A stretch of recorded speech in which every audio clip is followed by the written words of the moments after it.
Assalamualaikum warahmatullahi wabarakatuh. Salam sejahtera bagi kita semuanya. Saya Saiful Bahri akan memberikan kuliah regresi pada penelitian di bidang pertanian.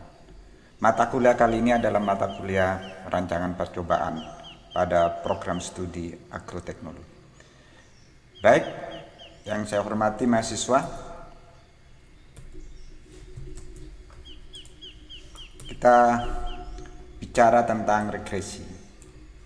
Regresi ini secara sederhananya namanya adalah peramalan gitu ya. Meramal apa gitu ya? Meramal suatu nilai Y terhadap peubah bebas X. Atau dengan kata lain, X ini adalah faktor yang mempengaruhi suatu fungsi Y.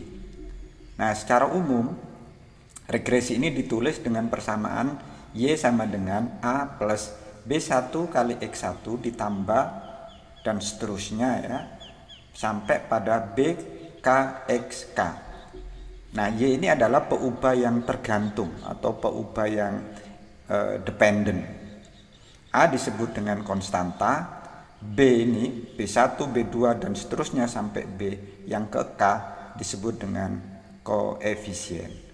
K-nya sendiri ini adalah berupa angka 1, 2, 3 dan seterusnya, adalah indeks banyaknya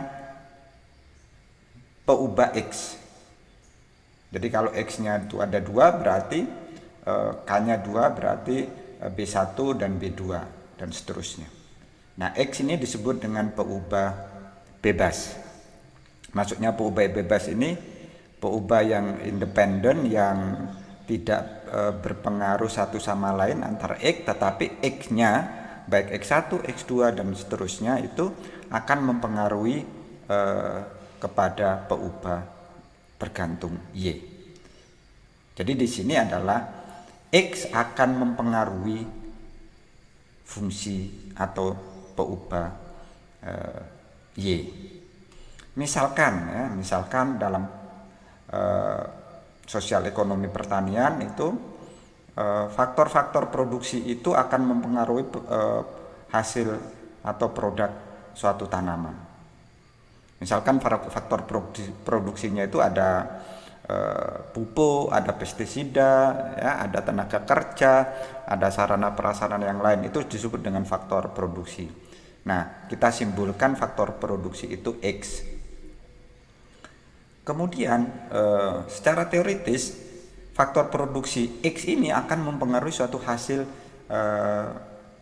suatu tanaman gitu ya. Nah, maka kita akan meramal suatu hasil tanaman terhadap atau dari faktor-faktor produksi X-nya. Nah, jadi di dalam pertanian baik itu sosial ekonomi itu lebih kompleks lagi nanti.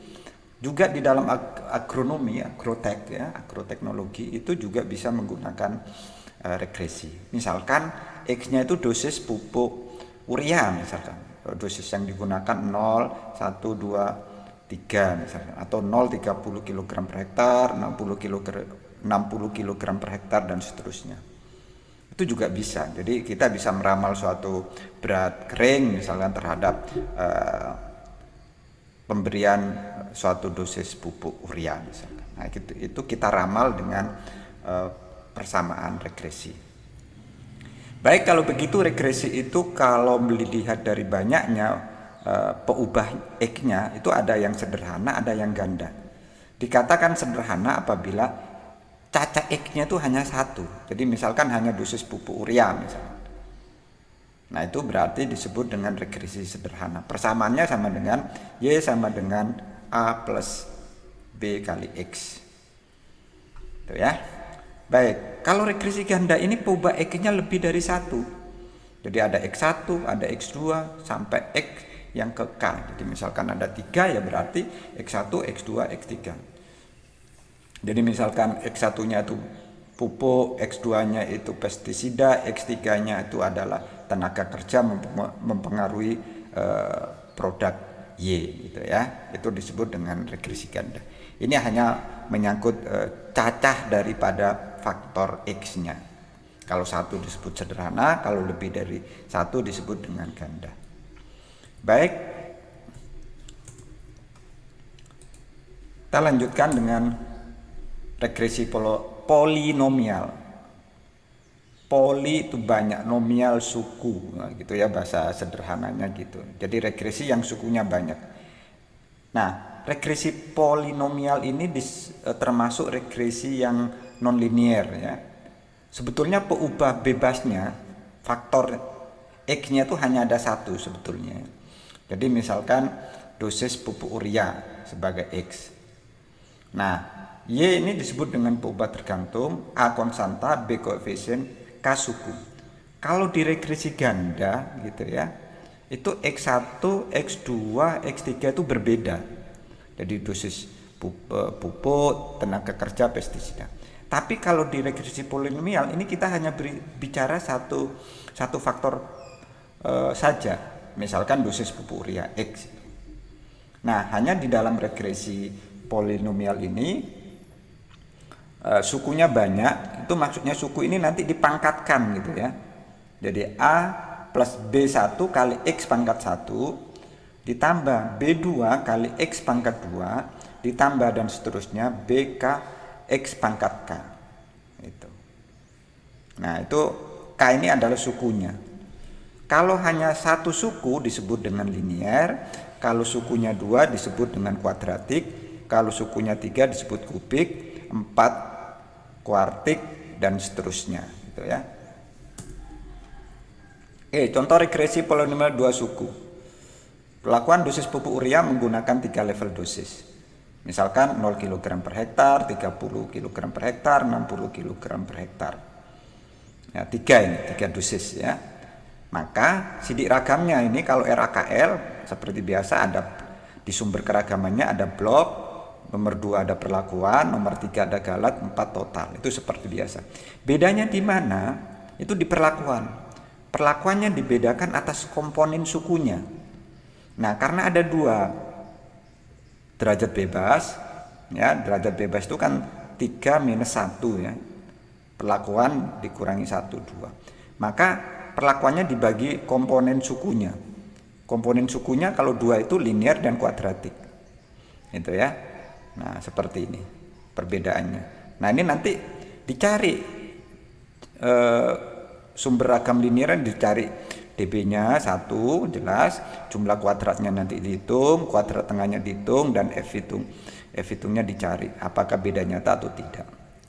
Demikian juga dengan kuadratik ya, derajat bebasnya 1, jumlah kuadratnya juga nanti kita hitung, kuadrat tengahnya dihitung sampai ketemu apakah F hitungnya itu signifikan atau tidak, NS atau bintang. Jika hanya linear yang berbeda nyata, kemungkinan pertama kan linear, maka persamaannya nanti Y sama dengan A plus BX. Tapi kalau linear dan kuadratik yang signifikan, ya, maka persamaannya adalah Y sama dengan A plus BX plus CX kuadrat. Jadi suku 2 gitu ya. Oke. Jadi kalau 3, saya ulangi, kalau 3 level dosis, maka kemungkinannya hanya ada 2, linear atau kuadratik. Maka persamaannya kemungkinannya hanya ada linear dan ada kuadratik. Begitu. Itu bedanya aja. Oke. Nah, bagaimana kalau 6? Dosisnya 6, 0, 30, 60, 90, 120, 150. Nah, maka jika perlakuan ini dibagi atas linear, kuadratik, kubik, kuartik, dan kuintik ya. Kuintik ini. Nah, ini 6 ada 5 itu ya. Yang dihitung jikanya semua. Hanya kalau untuk pertanian suku banyak ini kita sebetulnya cukup hanya pada suku kedua, linear dan kuadratik. Selebihnya boleh tidak dihitung. Jadi kubik dan seterusnya, kubik, kuartik, kuintik itu tidak perlu dihitung. Yang dihitung cukup apakah linear dan kuadratik signifikan. Jadi kalau linear beda nyata ya persamaannya A plus B kali X. Kalau linear dan kuadratik yang beda nyata, persamanya Y sama dengan A plus BX plus CX kuadrat. Jadi untuk agronomi cukup pada 2 suku, walaupun sukunya banyak. Begitu ya. Jadi saya ulangi, untuk agronomi, penelitian agronomi seperti dosis ini, kita hanya butuh sampai tingkat suku kedua, yaitu kuadratik. Nah ini contohnya. Misalkan ini dosis pupuk urea dalam satuan kilogram yang mempengaruhi nanti berat gabah. Ini kalau linear seperti ini, jadi grafiknya lurus terus. Nah ini berarti meramal ya. Meramal suatu nilai berat gabah akibat pemberian dosis pupuk urea. Nah, yang kita ramal adalah sebatas garis ini. Sebatas kisaran X-nya. X-nya kan 0 sampai 120. Kita bisa meramal di luar titik-titik ini ya. Sepanjang garis ini kita bisa meramal. Misalkan kita akan meramal dosis pupuk urea kalau ureanya itu 45 misalkan, walaupun di sini tidak ada perlakuan 45. Berapa hasil berat gabahnya? Begitu. Jadi peramalannya hanya sepanjang titik pada garis linear ini.